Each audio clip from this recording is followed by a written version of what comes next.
അസ്സലാമു അലൈക്കും വറഹ്മത്തുള്ളാഹി വബറകാതുഹു.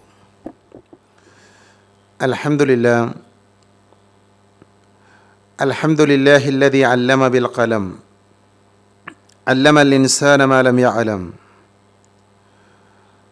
വസ്സലാത്തു വസ്സലാമു അലാ അഷ്റഫുൽ മുർസലീൻ വഅലാ ആലിഹി വഅസ്ഹാബിഹി അജ്മഈൻ അമ്മാ ബഅദ്. അഊദു ബില്ലാഹി മിനശ് ശൈത്വാനിർ റജീം. يا أيها الذين آمنوا اتقوا الله حق تقاته ولا تموتن إلا وأنتم مسلمون. സ്നേഹാദരണീയരായ സഹോദരങ്ങളെ, സഹോദരികളെ, സർവ്വലോകരക്ഷിതാവായ അള്ളാഹുവിനെ സൂക്ഷിക്കണേ എന്ന് സംസാരിക്കുന്ന എന്നോടും കേൾക്കുന്ന നിങ്ങളോടും വളരെയധികം സ്നേഹത്തോടുകൂടെ ഓർമ്മപ്പെടുത്തുകയാണ്, ഉപദേശിക്കുകയാണ്. അള്ളാഹുവിൻ്റെ അപാരമായ അനുഗ്രഹത്താൽ അള്ളാഹുവിൻ്റെ ദീനിനെക്കുറിച്ച് പറയുവാനും കേൾക്കുവാനും സമയവും സന്ദർഭവും നമുക്കനുകൂലമായി ലഭിച്ചിരിക്കുകയാണ്. അൽഹംദുലില്ലാ. കഴിഞ്ഞ ഏതാനും ആഴ്ചകളിലൂടെ നമസ്കാരശേഷമുള്ള ദിക്റുകളെക്കുറിച്ച്, പ്രാർത്ഥനകളെക്കുറിച്ചാണ് നമ്മൾ പഠിച്ചുകൊണ്ടിരുന്നത്. ഏകദേശം 8ഓളം ക്ലാസ്സുകൾ ആ വിഷയത്തിൽ നമ്മൾ പൂർത്തീകരിച്ചു. അള്ളാഹു ഖബൂൽ ചെയ്യുമാറാകട്ടെ. ഇനി നമ്മൾ ഒരു പുതിയ പഠന വിഷയം തിരഞ്ഞെടുത്തിരിക്കുകയാണ്. മുമ്പൊരു ക്ലാസ്സിൽ നമ്മൾ സൂചിപ്പിച്ചതുപോലെ ഹദീസുകളുമായി ബന്ധപ്പെട്ട പഠനത്തിൻ്റെ വിഷയത്തിൽ നമ്മൾ മഹാഭൂരിപക്ഷം ആളുകളും പിന്നിലാണ് എന്ന യാഥാർത്ഥ്യം നമ്മളെല്ലാവരും അംഗീകരിക്കുന്നവരാണ്. നബി സല്ലല്ലാഹു അലൈഹി വസല്ലമയിൽ നിന്ന് സ്ഥിരപ്പെട്ടു വന്ന 10 ഹദീസുകൾ പോലും കൃത്യമായി പഠിക്കാനും മനസ്സിലാക്കാനും ശ്രമിക്കാത്തവരാണ് ധാരാളം ആളുകൾ. ഞാൻ ആരെയും കുറ്റപ്പെടുത്തുന്നതല്ല. അതുകൊണ്ട് തന്നെ നമ്മുടെ പ്രവാചകൻ സല്ലല്ലാഹു അലൈഹി വസല്ലമയുടെ തിരുവചനങ്ങൾ, ഹദീസുകൾ മനഃപ്പാഠമാക്കാനും അതിൻ്റെ ആശയങ്ങൾ പഠിക്കാനുമുള്ള ഒരവസരമാണ് നമ്മൾ ഇനിയുള്ള ഏതാനും ക്ലാസ്സുകളിലൂടെ ഒരുക്കാൻ ആഗ്രഹിക്കുന്നത്. ഹദീസുകൾ പഠന വിധേയമാക്കുമ്പോൾ നമ്മൾ ആരംഭിക്കുന്നത് ഇമാം നവവി റഹ്മത്തുള്ളാഹി അലൈഹിയുടെ 40 ഹദീസുകൾ എന്ന ഗ്രന്ഥത്തെ അടിസ്ഥാനമാക്കി തന്നെയാണ്. ധാരാളം പണ്ഡിതന്മാർ ഈ വിഷയത്തിൽ പഠന ക്ലാസ്സുകൾ എടുത്തിട്ടുണ്ട് എന്ന് നമുക്കെല്ലാവർക്കും അറിയാം. ക്ലാസ് എടുക്കുന്ന ആളുകളെല്ലാം ഇമാം നവവിയുടെ 40 ഹദീസുകളെ വിശദീകരിക്കാറുണ്ട്. നമ്മളും ആ വിഷയം തിരഞ്ഞെടുക്കുന്നത് നമ്മുടെ അക്കാദമിക്ക് കീഴിൽ നമ്മൾ ഇതുവരെ ഈ വിഷയത്തിലുള്ള ഒരു പഠന ക്ലാസ് നമ്മൾ നടത്തിയിട്ടില്ല.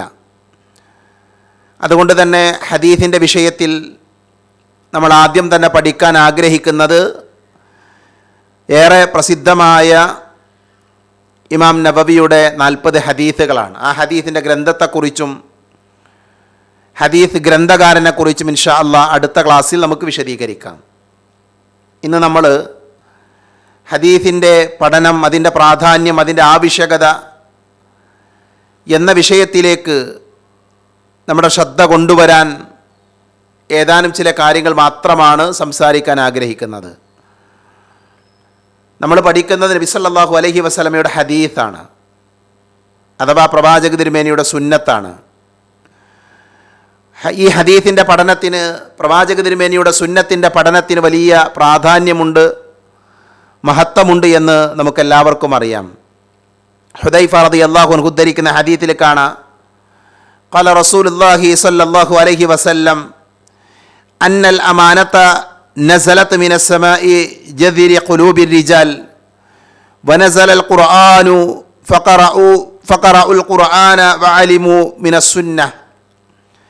ഇമാം നബവിയുടെ ഹദീത്തുകൾ നമ്മൾ വിശദീകരിക്കുമ്പോൾ അടിസ്ഥാനപരമായി നമ്മൾ മനസ്സിലാക്കേണ്ട ഒരു ഹദീത്ത് തന്നെയാണിത്.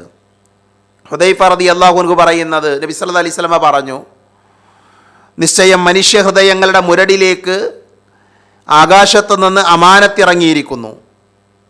മനുഷ്യ ഹൃദയങ്ങളുടെ മുരടിലേക്ക്, മനുഷ്യരുടെ ഹൃദയങ്ങളിലേക്ക് ആകാശത്ത് നിന്ന് അമാനത്തിറങ്ങിയിരിക്കുന്നു. എന്നിട്ട് അദ്ദേഹം പറഞ്ഞത്, നിങ്ങൾ ഖുർആൻ പഠിക്കുകയും സുന്നത്ത് മനസ്സിലാക്കുകയും ചെയ്യുക എന്നാണ്. അഥവാ അല്ലാഹു സുബ്ഹാനഹു വ തആല നമുക്ക് വേണ്ടി അവതരിപ്പിച്ച, നമ്മുടെ ഹൃദയങ്ങൾക്ക് വെളിച്ചമാകാൻ, നമ്മുടെ ഹൃദയത്തിന് പ്രകാശമാകാൻ അള്ളാഹു അവതരിപ്പിച്ചതാണ് വിശുദ്ധ ഖുർആനും പ്രവാചകൻ സല്ലല്ലാഹു അലൈഹി വസല്ലമയുടെ സുന്നത്തും. സാധാരണ ആളുകൾ പറയും ഖുർആൻ സ്വീകരിച്ചാൽ പോരെ, എന്തിനാ നമ്മൾ സുന്നത്ത് സ്വീകരിക്കുന്നത്? സുന്നത്തെന്ന് പറഞ്ഞാൽ നബിയുടെ ചര്യയല്ലേ? സഹോദരങ്ങളെ, ഖുർആനും സുന്നത്തും സ്വീകരിക്കാതെ ഒരു മനുഷ്യന് മുസ്ലിമാകാൻ സാധ്യമല്ല. ഒരാൾ വിശ്വാസിയാകണമെങ്കിൽ അയാൾ ഖുർആൻ സ്വീകരിക്കണം, അതോടൊപ്പം തന്നെ സുന്നത്തും സ്വീകരിക്കണം. നമ്മൾ ചൊല്ലുന്ന കലിമയുടെ വാചകം നമുക്കറിയാം, അല്ലാഹു അല്ലാതെ ആരാധനക്കർഹനില്ല, മുഹമ്മദ് നബി സല്ലല്ലാഹു അലൈഹി വസല്ലം അള്ളാഹുവിൻ്റെ പ്രവാചകനാണ്, അള്ളാഹുവിൻ്റെ ദൂതനാണ് എന്ന് ഞാൻ സാക്ഷ്യം വഹിക്കുന്നു. അല്ലെ, രണ്ട് സാക്ഷ്യവചനങ്ങളാണ്. അള്ളാഹുവിനെ മാത്രം അംഗീകരിച്ചു ഒരാൾ, നബി അയാൾ നിരാകരിക്കുകയാണ്, അയാൾക്ക് മുസ്ലിമാകാൻ പറ്റുമോ? ഇല്ല. അതേപോലെ അള്ളാഹു പ്രവാചകൻ സല്ലല്ലാഹു അലൈഹി വസല്ലമയിലൂടെ നമുക്ക് നൽകിയതാണ് വിശുദ്ധ ഖുർആൻ. ഖുർആൻ മാത്രമല്ല, ആ ഖുർആനിൻ്റെ വിശദീകരണമായ ഹദീസുകളും വഹയ്യാണ്, നബി സല്ലല്ലാഹു അലൈഹി വസല്ലമയിലൂടെ നമുക്ക് ലഭിച്ചതാണ്. അതുകൊണ്ട് തന്നെ അത് രണ്ടും നമ്മൾ സ്വീകരിക്കണം. മഹാനായ ഇമാം ഷാഫി റഹ്മത്തുള്ളാഹി അലൈഹി പറഞ്ഞത്, നബി സല്ലല്ലാഹു അലൈഹി വസല്ലമ വിധിച്ചതായ മുഴുവൻ കാര്യങ്ങളും അവിടുന്ന് ഖുർആനിൽ നിന്ന് ഗ്രഹിച്ചതാണ്, ഖുർആനിൽ നിന്ന് മനസ്സിലാക്കിയതാണ്. ഇബ്നു കസീറിൽ നമുക്കത് വായിക്കാൻ സാധിക്കും. എന്താ ഇമാം ഷാഫിയുടെ വാചകം എന്താ റഹ്മത്തുള്ളാഹി അലൈഹി? അള്ളാഹുവിൻ്റെ റസൂൽ സല്ലല്ലാഹു അലൈഹി വസല്ലമ ധാരാളം കാര്യങ്ങളൊക്കെ പഠിപ്പിച്ചിട്ടുണ്ട്.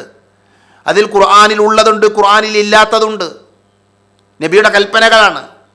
പ്രവാചകൻ സല്ലല്ലാഹു അലൈഹി വസല്ലമ കൽപ്പിച്ച കാര്യങ്ങൾ, മതപരമായി എന്തൊക്കെ പഠിപ്പിച്ചോ അതൊക്കെ റസൂലുള്ളാഹി സല്ലല്ലാഹു അലൈഹി വസല്ലമ ഖുർആനിൽ നിന്ന് ഗ്രഹിച്ചതാണ്, ഖുർആനിൽ നിന്ന് മനസ്സിലാക്കിയതാണ് എന്നാണ് മഹാപണ്ഡിതൻ രേഖപ്പെടുത്തുന്നത്. ഇമാം അഹ്മദ് ബിൻ ഹംബൽ റഹ്മത്തുള്ളാഹി അലൈഹി പറഞ്ഞു, സുന്നത്ത് എന്നത് ഖുർആനിൻ്റെ വിശദീകരണവും അതിൻ്റെ തെളിവുകളുമാണ്. സുന്നത്ത് എന്ന് പറഞ്ഞാൽ എന്താണ്? ഖുർആനിൻ്റെ വിശദീകരണമാണ്, അതിൻ്റെ തെളിവുകളുമാണ് എന്നാണ് ശറഹ് ഉസൂലി സുന്നയിൽ മഹാനായ ഇമാം അഹ്മദ് ബിൻ ഹംബൽ റഹ്മത്തുള്ളാഹി അലൈഹി രേഖപ്പെടുത്തിയിട്ടുള്ളത്. അല്ലാഹു സുബ്ഹാനഹു വ തആല അവൻ്റെ ഖുർആനിൽ നമ്മളോട് പറയുന്നു, വമാ ആതാകുമുർ റസൂലു ഫഖുദൂഹു വമാ നഹാകും അൻഹു ഫൻതഹു. വളരെ കൃത്യമായ ആയത്താണ്, കൂടുതൽ വിശദീകരണങ്ങളുടെ പോലും ആവശ്യമില്ല.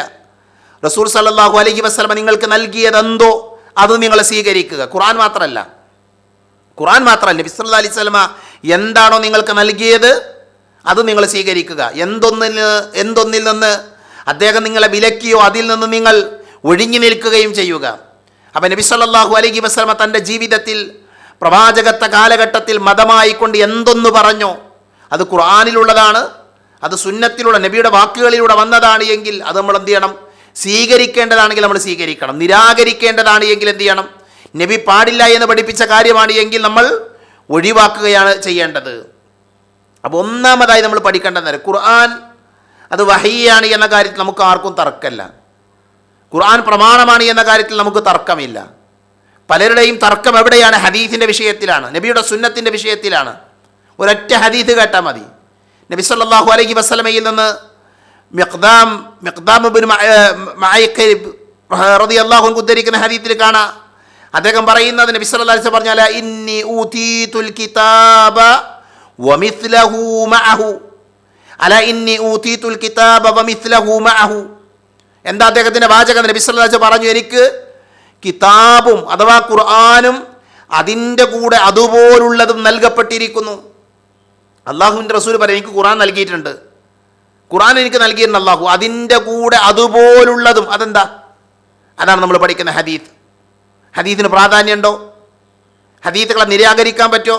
നോക്കൂ നിങ്ങൾ, ഖുർആൻ എനിക്ക് അള്ളാഹു നൽകി, അതുപോലെയുള്ളത് വമിസ്ലഹു മഅഹു എന്നാണ് നബി സല്ലല്ലാഹു അലൈഹി വസല്ലം പറയുന്നത്. മഅറൂഫായ പ്രസിദ്ധമായ ഹദീത്താണ് തറക്തു ഫീക്കും അംറൈൻ ലൻ തദില്ലു മാ തമസ്സക്തും ബിഹിമാ കിതാബല്ലാഹി വസുന്നത നബിയിഹി. രണ്ട് കാര്യങ്ങൾ ഞാൻ നിങ്ങളിൽ വിട്ടേച്ചു പോവുകയാണ്. ഒന്നല്ല, രണ്ട് കാര്യങ്ങൾ. അതെന്താ? ഒന്ന് അള്ളാഹുവിൻ്റെ കിതാബാണ്, മറ്റൊന്ന് പ്രവാചകൻ സല്ലല്ലാഹു അലൈഹി വസല്ലമയുടെ സുന്നത്താണ് എന്ന് നബി സല്ലല്ലാഹു അലൈഹി വസല്ലമ നമ്മളെ പഠിപ്പിച്ചിട്ടുണ്ട്. അപ്പോൾ ഈ ഹദീത്തുകൾ എന്തിനാണ് നമ്മൾ കേൾക്കുന്നത്? ഈ ഹദീത്തുകൾ എന്തിനാണ് നമ്മൾ പഠിക്കുന്നത്?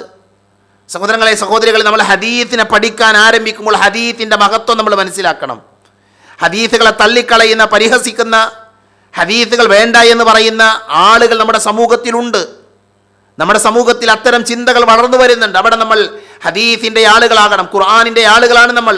അതോടൊപ്പം തന്നെ ഹദീത്തിനെ ചേർത്തു പിടിക്കുന്ന, പ്രവാചകൻ സല്ലല്ലാഹു അലൈഹി വസല്ലമയുടെ സുന്നത്തുകളെ ജീവിപ്പിക്കുന്ന ആളുകളാകാൻ നമുക്ക് സാധിക്കേണ്ടതുണ്ട്.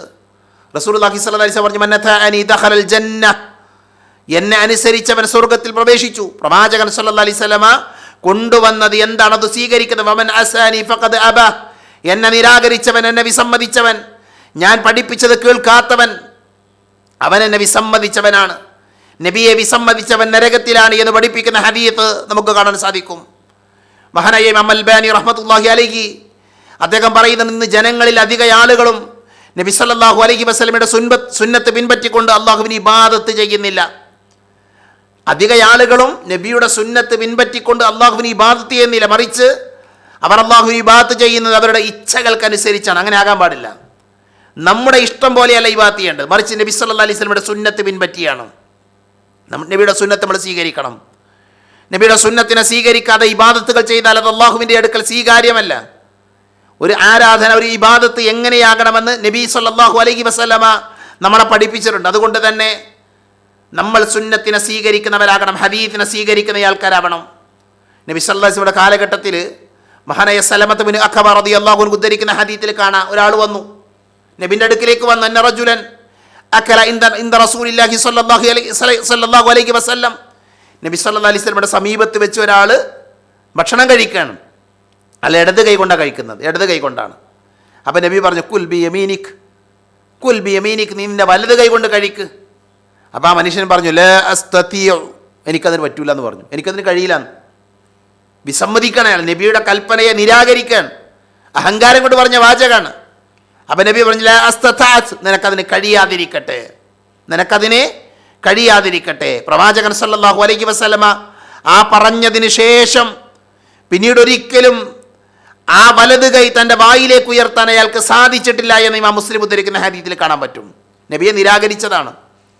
നമ്മൾ ഗൗരവമായി ആലോചിക്കണം. നമ്മൾ വലത് കൈ കൊണ്ടാണ് ഭക്ഷണം കഴിക്കേണ്ടത്, വലത് കൈ കൊണ്ടാണ് വെള്ളം കുടിക്കേണ്ടത്. നമ്മളിൽ പല ആൾക്കാരും ഇത് ചെയ്യാറില്ല. പല ന്യായീകരണങ്ങളും നമുക്ക് പറയാനുണ്ട്. പ്രിയപ്പെട്ടവരെ, വലത് കൈ കൊണ്ട് ഭക്ഷണം കഴിക്കണം. കുൽ ബി യമീനിക്, നീ നിൻ്റെ വലത് കൈ കൊണ്ടാണ് ഭക്ഷണം കഴിക്കേണ്ടത്, അതേപോലെ തന്നെ കുടിക്കേണ്ടത് വലത് കൈ കൊണ്ടാണ്. അവിടെ നമ്മൾ നബിയെ നിരാകരിക്കാൻ പാടില്ല. നബി സല്ലല്ലാഹു അലൈഹി വസല്ലം സുന്നത്തിനെ നമ്മുടെ ജീവിതത്തിലേക്ക് കൊണ്ടുവരാൻ എന്ത് ചെയ്യണം? നമുക്ക് സാധിക്കണം. അതേപോലെ പ്രവാചകൻ സല്ലല്ലാഹു അലൈഹി വസല്ലമയുടെ ഹദീത്തുകൾ പഠിക്കുന്നതിന്, അത് മറ്റുള്ള ആളുകൾക്ക് എത്തിക്കുന്നതിന് വലിയ മഹത്വമുണ്ട്. മഹാനായ ഇബ്നു ഔൻ റഹ്മത്തുള്ളാഹി അലൈഹി പറഞ്ഞു, 3 കാര്യങ്ങൾ എനിക്കും എൻ്റെ സഹോദരങ്ങൾക്കും ഞാൻ ഇഷ്ടപ്പെടുന്നു. 3 കാര്യങ്ങൾ. അതിലൊന്നെന്താ? സുന്നത്തിനെ അറിയുകയും അതിനെക്കുറിച്ച് ചോദിക്കുകയും ചെയ്യുക. സുന്നത്തിനെ അറിയുകയും അതിനെക്കുറിച്ച് ചോദിക്കുക. നമ്മളതാ ചെയ്യാൻ പോണത്. നമ്മൾ സുന്നത്തിനെക്കുറിച്ച് ചർച്ച ചെയ്യാണ്, നമ്മൾ സുന്നത്തിനെക്കുറിച്ച് പഠിക്കുകയാണ്. 2, ഖുർആനിനെ ഉൾക്കൊള്ളുകയും ജനങ്ങളോട് അതിനെക്കുറിച്ച് ചോദിക്കുകയും ചെയ്യുക. 3, ജനങ്ങളെ നന്മയിലേക്ക് ക്ഷണിക്കുക. ഈ 3 കാര്യങ്ങൾ എനിക്കും എൻ്റെ സഹോദരങ്ങൾക്കും ഞാൻ ഇഷ്ടപ്പെടുന്നു എന്ന് മഹാനായ ഇബ്നു ഔൻ റഹ്മത്തുള്ളാഹി അലൈഹി രേഖപ്പെടുത്തിയത് കാണാൻ പറ്റും. അപ്പോൾ സുന്നത്തിന് എന്ത് ചെയ്യണം? പഠിക്കണം. നമ്മൾ സുന്നത്തുകൾ പഠിക്കാണ്ട് കുറേ കാര്യങ്ങളുണ്ട്. നമ്മുടെ ജീവിതത്തിൻ്റെ വ്യത്യസ്ത മേഖലകളിൽ നമ്മൾ പാലിക്കേണ്ട, മനസ്സിലാക്കേണ്ട ധാരാളം സുന്നത്തുകളുണ്ട്. അവ പഠിക്കാൻ നമ്മൾ തയ്യാറാകണം. പ്രിയപ്പെട്ടവരെ, ഹദീത്തിൻ്റെ ഹദീത്തിലേക്ക് നമ്മൾ കടക്കുമ്പോൾ, ഹദീത്തിനെ കുറിച്ച് നമ്മൾ പറഞ്ഞു തുടങ്ങുമ്പോൾ ആദ്യം ഏറ്റവും പ്രാധാന്യത്തോടുകൂടെ നമ്മൾ പഠിക്കേണ്ട ചില ഹദീത്ത് ഗ്രന്ഥങ്ങളുണ്ട്. പേരുകളെങ്കിലും പഠിച്ചു വെക്കണം. ഇപ്പം നോക്കൂ, നിങ്ങൾ പ്രധാനപ്പെട്ട ഹദീത്ത് ഗ്രന്ഥങ്ങൾ ഏതായി എന്ന് ചോദിച്ചാൽ നമ്മളിൽ പല ആൾക്കാർക്കും അറിയില്ല. ഞാനത് ഡീറ്റെയിലായി വിശാലമായി വിശദീകരിക്കുന്നില്ല. നമ്മളൊരു ക്ലാസ് കുറേ മുമ്പ്, വർഷങ്ങൾക്ക് മുമ്പ് നമ്മളൊരു ക്ലാസ് ആരംഭിച്ചു വെച്ചിട്ടുണ്ട്. അതിനെ പൂർത്തീകരിക്കാൻ സാധിച്ചിട്ടില്ല. ഹദീത്ത് ഗ്രന്ഥങ്ങൾ എന്ന വിഷയത്തിൽ ഇൻഷാ അല്ലാഹ്, അള്ളാഹു തൗഫീഖ് നൽകുകയാണെങ്കിൽ നമുക്കത് പൂർത്തീകരിക്കണം. അതിൽ ഇമാം ബുഖാരിയെക്കുറിച്ച്, ഇമാം മുസ്ലിമിനെക്കുറിച്ച്, ഇമാം അബൂദാവൂദിനെക്കുറിച്ച്, ഇമാം നസായിയെക്കുറിച്ച്, അങ്ങനെയുള്ള മുഹദ്ദീസുകളായ ആളുകളെക്കുറിച്ച്, അവരുടെ ഹദീസ് ഗ്രന്ഥങ്ങളെക്കുറിച്ചാണ് നമ്മൾ പഠിക്കാൻ ആഗ്രഹിക്കുന്നത്. അപ്പോൾ അതിലേറ്റവും പ്രധാനപ്പെട്ട ഹദീസ് ഗ്രന്ഥങ്ങൾ ഏതാ? നമ്മൾ ഹദീസിനെ പഠിക്കുമ്പോൾ നമ്മളത് അറിയണമല്ലോ. ഏറ്റവും പ്രാധാന്യം അർഹിക്കുന്ന ഹദീസ് ഗ്രന്ഥങ്ങളിൽ ഒന്നാം സ്ഥാനത്ത് നമുക്ക് പറയാൻ സാധിക്കുന്നത് മഹാനായ ഇമാം മാലിക് റഹ്മത്തുള്ളാഹി അലൈഹി രചിച്ച മുവത്തയാണ്. ഇമാം മാലിക്കിൻ്റെ മുവത്ത എന്ന് പറയാം. ആരെ രചിച്ചതാണ്? ഇമാം മാലിക് റഹ്മത്തുള്ളാഹി അലൈഹി. ഇമാം മാലിക് റഹ്മത്തുള്ളാഹി അലൈഹി തൻ്റെ അടുക്കൽ സ്വഹീഹായി ലഭിച്ച ഹദീസ്, തഫ്സീർ, ഫിഖ്ഹ്, താരീഖ്, സ്വഹാബികളുടെയും താബികളുടെയും വാക്കുകൾ എല്ലാം എന്ത് ചെയ്തിട്ടുണ്ട്? മുവത്തയിൽ അദ്ദേഹം ചേർത്തിട്ടുണ്ട്. മുവത്ത ഒരു വളരെ വിശാലമായ ഗ്രന്ഥമാണ്. അപ്പോൾ മുവത്തയെക്കുറിച്ച് നമ്മൾ ധാരാളം ഹദീത്തുകളുള്ള, ധാരാളം പ്രത്യേകതയുള്ള ഹദീത്ത് ഗ്രന്ഥമാണ്. ഇൻഷാ അല്ലാഹ് നമുക്ക് മറ്റൊരു സമയത്ത് അതിനെക്കുറിച്ച് നമുക്ക് പറയാം. പക്ഷേ ഇമാം മാലിക്കിൻ്റെ മുവത്ത എന്ന് പറയുന്ന ഹദീത്ത് ഗ്രന്ഥമുണ്ട്, നമ്മൾ മനസ്സിലാക്കണം, ഹദീത്തിനെ കുറിച്ച് പഠിക്കുന്ന ഒരു വിദ്യാർത്ഥി. അതേപോലെ തന്നെ ഇമാം അഹ്മദ് റഹ്മത്തുള്ളാഹി അലൈഹി, ഇമാം അഹ്മദിനെ നമുക്കറിയാം അഹ്ലുസുന്നയുടെ ഇമാമാണ് അല്ലേ? ഇമാം മാലിക്കിനെ പോലെ തന്നെ അഹ്ലുസുന്നയുടെ ഇമാമാണ് ഇമാം അഹ്മദ് ബിൻ ഹംബൽ റഹ്മത്തുള്ളാഹി അലൈഹി. അദ്ദേഹത്തിൻ്റെ മുസ്നദ് ഹദീത്ത് ഗ്രന്ഥങ്ങളിലെ പ്രസിദ്ധമാണ്. ഇമാം അഹ്മദിൻ്റെ മുസ്നദ് എന്നാണ് അറിയപ്പെടുക. ഇമാം അഹ്മദ് റഹ്മത്തുള്ളാഹി അലൈഹി സിറിയ, ഹിജാസ്, യമൻ തുടങ്ങിയ പ്രദേശങ്ങൾ സഞ്ചരിച്ച് അവിടങ്ങളിലുള്ള പണ്ഡിതന്മാരിൽ നിന്ന് അദ്ദേഹം ഹദീത്തുകൾ പഠിച്ചു, ഇൽമു പഠിച്ചു. ധാരാളം ഹദീത്തുകൾ അദ്ദേഹം ഹൃദ്യസ്ഥമാക്കി. 10 ലക്ഷത്തോളം ഹദീത്തുകൾ മനഃപ്പാടമാക്കി. ആ മനഃപ്പാടമാക്കിയ ഹദീത്തുകളുടെ ശേഖരത്തിൽ നിന്നാണ് ഇമാം അഹ്മദ് റഹ്മത്തുള്ളാഹി അലൈഹി അദ്ദേഹത്തിൻ്റെ മുസ്നദിനെ വാർത്തെടുക്കുന്നത്. അവർ വളരെ പ്രസിദ്ധമായ ഹദീത്ത് ഗ്രന്ഥമാണ് ഇമാം അഹ്മദ് റഹ്മത്തുള്ളാഹി അലൈഹിയുടെ മുസ്നദ് എന്ന് പറയുന്നത്.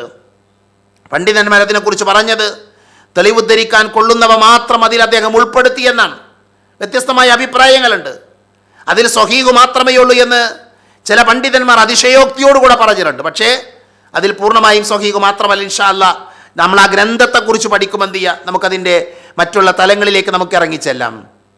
അതേപോലെ മൂന്നാമത്തത് സ്വഹീഹുൽ ബുഖാരിയാണ്. ഇമാം ബുഖാരി റഹ്മത്തുള്ളാഹി അലൈഹിയുടെ സ്വഹീഹുൽ ബുഖാരി പ്രസിദ്ധമായ ഹദീത്ത് ഗ്രന്ഥമാണ് അല്ലേ? മുഹമ്മദ് ബിൻ ഇസ്മായിൽ ബുഖാരി റഹ്മത്തുള്ളാഹി അലൈഹി, അദ്ദേഹമാണ് സ്വഹീഹുൽ ബുഖാരിയുടെ രചയിതാവ്. എല്ലാവർക്കും അറിയാതെ അള്ളാഹുവിൻ്റെ കലാമായ വിശുദ്ധ ഖുർആൻ കഴിഞ്ഞാൽ ലോകത്ത് ഏറ്റവും അസഹായ ഗ്രന്ഥം ഏതാണ്? ഖുർആൻ കഴിഞ്ഞാൽ ഇസ്ലാമിലെ അസഹായ സ്വഹീഹായ ഗ്രന്ഥം ഏത് എന്ന് ചോദിച്ചാൽ അഹ്ലുസുന്നയുടെ പണ്ഡിതന്മാർ ഏക സ്വരത്തിൽ പറയും അത് ഇമാം ബുഖാരിയുടെ സ്വഹീഹുൽ ബുഖാരിയാണ്. ഇമാം ബുഖാരിയുടെ സ്വഹീഹുൽ ബുഖാരിയാണ്. അപ്പോൾ ഇമാം ബുഖാരിയുടെ പ്രസിദ്ധ ഗ്രന്ഥമാണ് ഇത് സ്വഹീഹുൽ ബുഖാരി. ഇമാം ബുഖാരി എന്നാണ് അദ്ദേഹം അറിയപ്പെടുന്നത് അല്ലേ? അബു അബ്ദില്ല എന്നായിരുന്നു അദ്ദേഹത്തിൻ്റെ വിളിപ്പേര്. അദ്ദേഹം ജനിച്ചത് റഷ്യയിലെ ബുഖാറ എന്ന സ്ഥലത്താണ്. ഇന്നത് ഉസ്ബെക്കിസ്ഥാനിലാണ് ബുഖാറ എന്ന് പറയുന്ന സ്ഥലമുള്ളത്. ഇമാം അഹ്ലുൽ ഹദീസ്, മുഹദ്ദിസുൽ അലീം, ഷെയ്ഖുൽ ഇസ്ലാം, നാസിറുൽ ഹദീസ്, ഇമാമുൽ ഹാഫിദ്, ഇമാമു അമീറുൽ മുഅ്മിനീന ഫിൽ ഹദീസ് എന്നിങ്ങനെ വ്യത്യസ്തമായ പേരുകളിൽ ഇമാം ബുഖാരി റഹ്മത്തുള്ളാഹി അലൈഹി അറിയപ്പെട്ടിട്ടുണ്ട്. പ്രസിദ്ധനായ പ്രമുഖനായ പണ്ഡിതനാണ് ഇമാം ബുഖാരി റഹ്മത്തുള്ളാഹി അലൈഹി. ഇമാം ബുഖാരി അദ്ദേഹത്തിൻ്റെ ചെറുപ്പത്തിൽ അദ്ദേഹത്തിൻ്റെ കാഴ്ച നഷ്ടപ്പെട്ടിരുന്നു. അങ്ങനെ ഇമാം ബുഖാരി റഹ്മത്തുള്ളാഹി അലൈഹിയുടെ ഉമ്മയുടെ നിരന്തരമായ പ്രാർത്ഥന നിമിത്തമാണ് അദ്ദേഹത്തിന് കാഴ്ച തിരിച്ചു കിട്ടിയത് എന്ന് സീറ അഅ്ലാമുൻ നുബല പോലെയുള്ള ഗ്രന്ഥങ്ങളിൽ വളരെ വിശാലമായി കൊണ്ട് തന്നെ രേഖപ്പെടുത്തി വെച്ചത് നമുക്ക് കാണാൻ സാധിക്കും. അങ്ങേയറ്റം ബുദ്ധിശക്തിയുള്ള, കഴിവുള്ള, പ്രാപ്തനായ പണ്ഡിതനായിരുന്നു ഇമാം ബുഖാരി റഹ്മത്തുള്ളാഹി അലൈഹി. അതുകൊണ്ട് തന്നെ അദ്ദേഹത്തെക്കുറിച്ച് നമ്മൾ പഠിക്കണം, അദ്ദേഹത്തിൻ്റെ ചരിത്രം നമ്മൾ വായിക്കണം. ഇമാം ബുഖാരിയുടെ ചരിത്രമൊക്കെ നമ്മൾ വിശദീകരിക്കേണ്ട വിഷയമാണ്. നാലാമത്തെ ഹദീത്ത് ഗ്രന്ഥം സ്വഹീഹു മുസ്ലിമാണ്. സ്വഹീഹു മുസ്ലിമിനു ഹജ്ജാജ് ബിൻ മുസ്ലിം നൈസാബൂരി എന്ന പേരിൽ പ്രസിദ്ധനായ മഹാപണ്ഡിതൻ അല്ലേ? ഇമാം മുസ്ലിം റഹ്മത്തുള്ളാഹി അലൈഹി. ഇമാം മുസ്ലിമിൻ്റെ സ്വഹീഹു മുസ്ലിം, അതേപോലെ തന്നെ സ്വഹീഹുൽ ബുഖാരി കഴിഞ്ഞാൽ നമ്മൾ പറയുന്ന ഗ്രന്ഥമാണ്, ഹദീത്ത് ഗ്രന്ഥമാണ് സ്വഹീഹു മുസ്ലിം.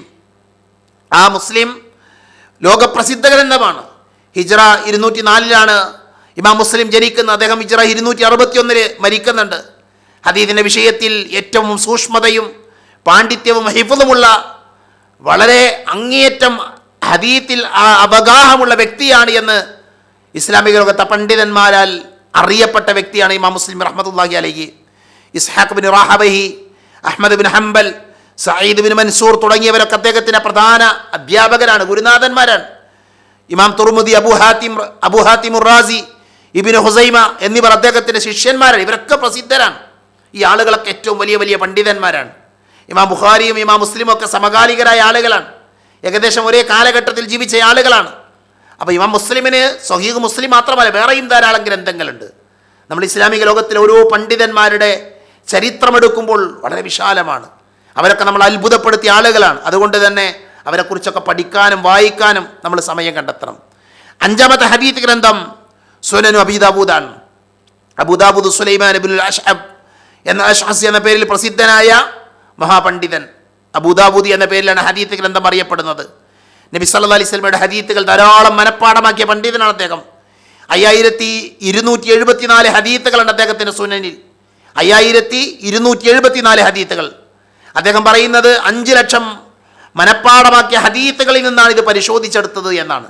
5 ലക്ഷത്തോളം ഹദീത്തുകൾ പഠിച്ച് അതിൽ നിന്ന് ഏറ്റവും ശരിയാണ് എന്ന് അദ്ദേഹത്തിന് ബോധ്യമായ 5274 ഹദീത്തുകളെ ക്രോഡീകരിച്ചു.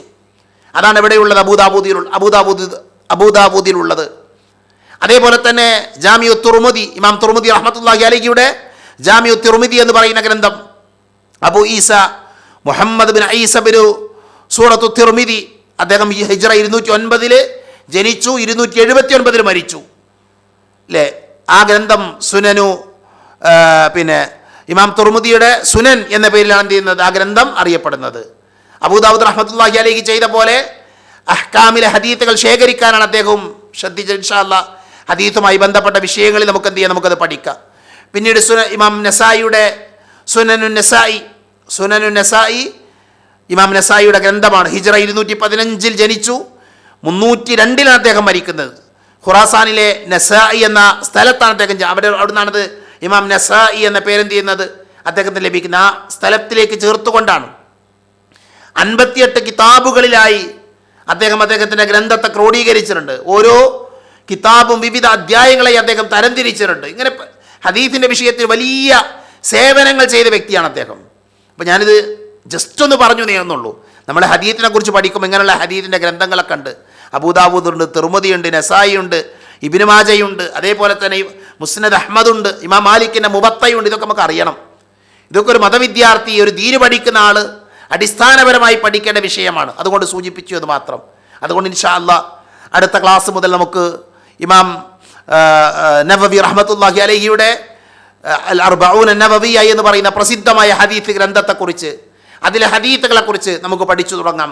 അല്ലാഹു സുബ്ഹാനഹു വ തആല അവൻ്റെ പ്രവാചകൻ്റെ ഹദീത്തുകളെ പഠിക്കുന്ന, അവ ജീവിതത്തിൽ പ്രാവർത്തികമാക്കുന്ന നല്ല വിശ്വാസികളുടെ കൂട്ടത്തിൽ എന്നെയും നിങ്ങളെയും ഉൾപ്പെടുത്തി അനുഗ്രഹിക്കുമാറാകട്ടെ. വആഖിറു ദഅവാനാ അനിൽ ഹംദുലില്ലാഹി റബ്ബിൽ ആലമീൻ. അസ്സലാമു അലൈക്കും വറഹ്മത്തുള്ളാഹി വബറകാതുഹു.